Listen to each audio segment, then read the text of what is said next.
Taking a deliberate 10-second pause before replying breaks the scammer's manufactured panic. This simple mental reset gives your mom time to remember she controls the conversation entirely.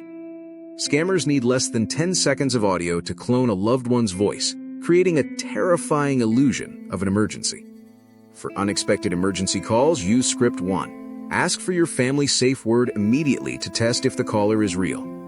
For suspicious texts or claims, use script 2. Hang up and verify independently using a phone number you already know and trust. When faced with high-pressure voice messages, use script 3.